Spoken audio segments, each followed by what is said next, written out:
জোটের যার নীতি ছিল সেই নীতি আজও আমরা সেই নীতিকে অবলম্বন করে কাজ করছি। নরেন্দ্র মোদী যে আমলে ভারতবর্ষের রাজনীতির চেহারা পাল্টে গেছে। আজ পরিবারবাদের রাজনীতি ধ্বংস হয়ে গেছে, জাতিবাদের রাজনীতি ধ্বংস হয়ে গেছে, ধর্মীয় মৌলবাদের রাজনীতি ধ্বংস হয়ে গেছে। আজ যারা ধর্মের নামে, বর্ণের নামে, জাতের নামে, পরিবারের নামে যারা রাজনীতি করতো, এই সমস্ত পরিবারের রাজনৈতিক দোকান বন্ধ হয়ে গেছে, যার কারণে আজ ভারতবর্ষের সমস্ত দুই নম্বরই করাপ্টেড দুর্নীতিবাজ নেতা একত্রিত হয়ে জোট তৈরি করেছে। তার নাম হচ্ছে ইন্ডি জোট। তার নাম কি জোট? ইন্ডি জোট। এই জোট সফল হবে? এই জোট সফল আছে? এখন পর্যন্ত জোট আসেনি এদের। পশ্চিমবঙ্গে জোট আছে? মমতা ব্যানার্জি বলেছে কংগ্রেসের সাথে আমার জোট হবে না, কারণ কংগ্রেস একটা সিট জিততে পারতো না, আমরা কংগ্রেসের সিট জিততে পারবো। মমতা ব্যানার্জি বলেছে আমি একাই লড়বো। পশ্চিমবঙ্গে জোট নেই।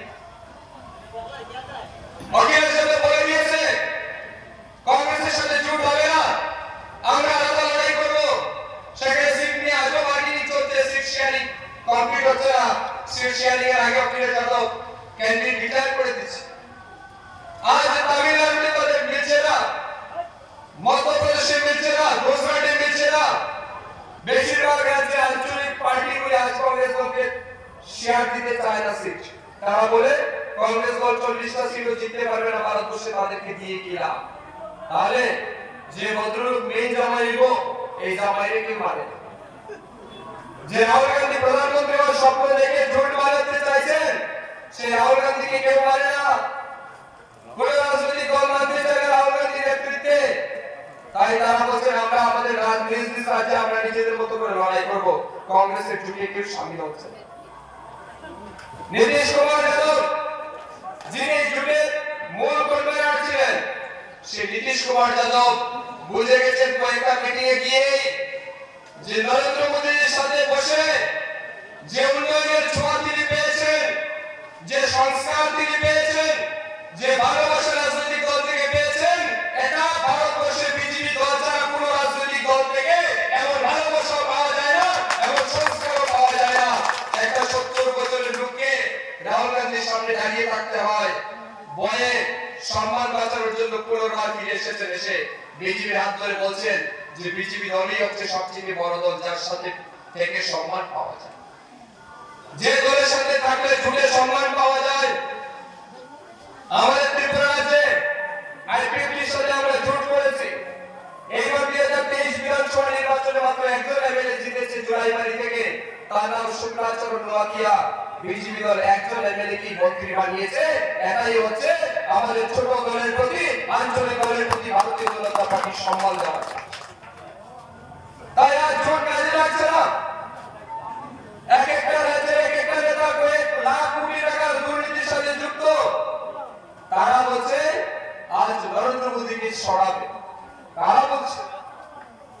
মমতা ব্যানার্জি, তৃণমূল কংগ্রেস, পার্থ চট্টোপাধ্যায় জেলে, তার আরেক নেতা জেলে শিক্ষামন্ত্রী, আরেক নেতা রেশন কেলেঙ্কারি, নারী কেলেঙ্কারির কারণে জেলে, শাহজাহান শেখ তৃণমূলের জেলে। এরা পুরা গ্রাম শুদ্ধ মহিলাকে যে তার ব্যক্তিগত সম্পত্তি মনে করতো, যাকে যখন মনে হতো ডেকে নিয়ে তার শরীর ব্যবহার করতো, বর্তমানে সে জেলে। এই পার্টিরা বলছে গণতন্ত্র পুনরুদ্ধার করবে। এদের কাছে দেশটাকে দিতে চান আপনারা? কোন সিপিএম যারা মানুষ হত্যা করার কারিগর ছিল, এই ত্রিপুরার জন্য হাজার হাজার মানুষকে মেরেছে, তাদের কাছে নেবেন?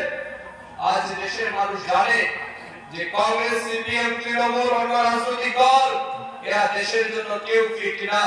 ভারতবর্ষকে চালানোর জন্য একমাত্র ফিট যদি কোনো ব্যক্তি থাকে, তার নাম হচ্ছে নরেন্দ্র মোদীজি।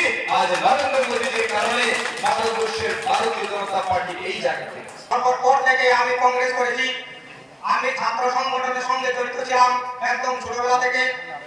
আমি কোনোদিনও দল বদল করিনি, কিন্তু বর্তমান যে পরিস্থিতি, দেশের যে পরিস্থিতি, সেই পরিস্থিতিকে বিবেচনা করে আমি ভারতের জাতীয় কংগ্রেস থেকে দুবার জেলা পরিষদের টিকিট পাওয়া সত্ত্বেও আমি এই দল ত্যাগ করে আজকে ভারতীয় জনতা পার্টিতে সামিল হয়েছি। আমি ভারতের এই পরিস্থিতি বিবেচনার মধ্যে দিয়ে আমি একটু কংগ্রেস এবং সিপিএমের কথা বলা কেন আমি এখানে এই দলে সাপোর্ট করেছি তার একটা ছোট্ট উদাহরণ দিচ্ছি। বন্ধুগণ দেখেন, গত বিধানসভা নির্বাচনে ভোট ভাগাভাগি না হওয়ার সুবাদে কংগ্রেস সিপিএম জুড়ে হয়েছে। সত্যি কথা আমি নিজেও কংগ্রেস করেছি, তখন আমি বামপন্থে ভোট দিয়েছি। কিন্তু এইবার যখন আবার লোকসভায় এই যেরকম হলো তখন আবার আমাকে বামপন্থে ভোট দিতে হবে। তাহলে কংগ্রেস এবং সিপিএম সাদা এবং লাল এটা একটা সংমিশ্রণ। এই সংমিশ্রণের উত্তরণের আর কোনো রাস্তা নেই দেখে আমি সিদ্ধান্ত নিয়েছি যে এখান থেকে সরা এই মাত্র সুযোগ এসেছে, এই সুযোগটাকে আমি কাজে লাগাতে